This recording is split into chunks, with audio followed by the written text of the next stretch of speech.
Today I'll be making an aubergine, red pepper and potato bhaji. I have made this a few times and you may have already seen some videos on it, but it's been so popular that Cranble Studios have asked me to come down and do it again and show them how to do it. So I need, for this dish, aubergine, potatoes, red peppers, we've got turmeric, coriander and cumin powder, some salt and our Indian 5-spice, which is the panch pooran.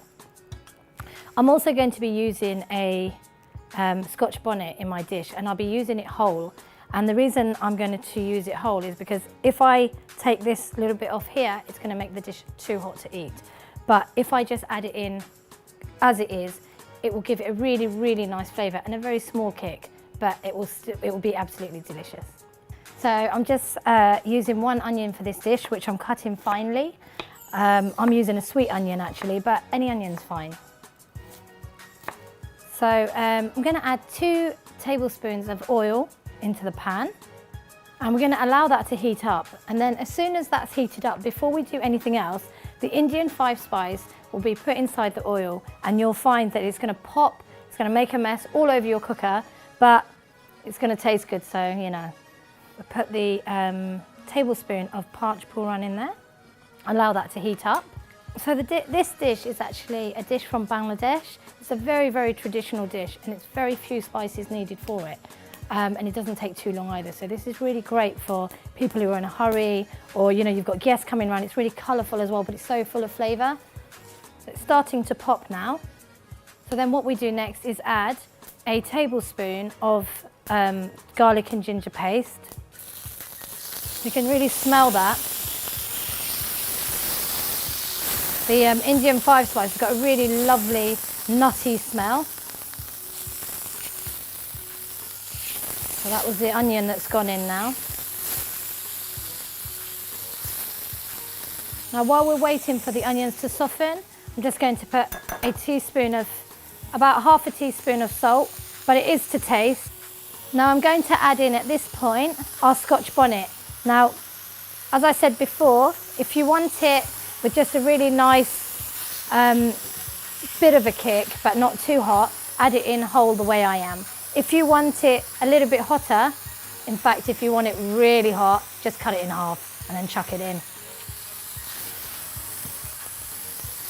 So we've got some red peppers. I found these baby red peppers in the shop and I think they're brilliant. You can use different colours as well. So if you don't have the red one and you've got the green one, it's fine. So I've used 3 potatoes for this dish, but obviously potatoes all sized up differently. So the ones I'm using they're not baby potatoes, but they're not really big. So if you've got 2 big potatoes at home, that should be fine.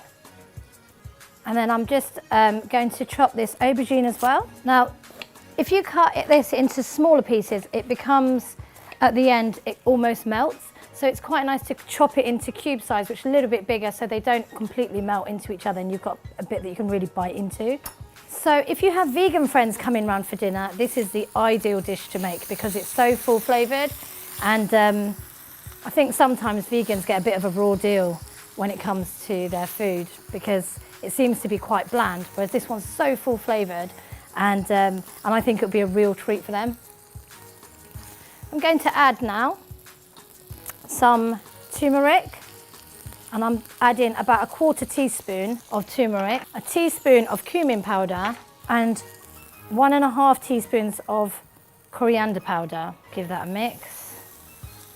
So we've put in the cumin, the turmeric and the coriander powder, and now what we're going to do is add the potato. Now we're going to add the potato first so that we can give it a bit more time to cook.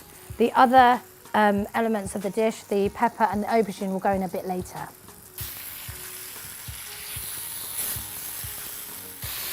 Right, so I've allowed the potato to cook for a few minutes with the onions, garlic and ginger, the chilli and the spices. And now I'm going to add the aubergine and the red pepper.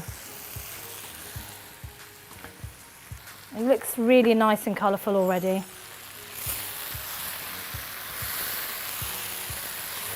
If you find that everything's sticking to the bottom of the pan, just add a little touch of water, but not too much.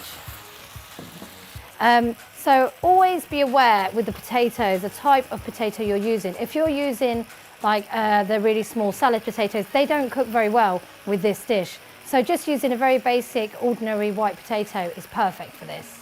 The dish is nearly ready now, so I'm just going to cut some fresh coriander really finely and just sprinkle it on the top. So there you are, guys. That was so easy to cook and it is absolutely delicious. We just garnish it with some fresh coriander.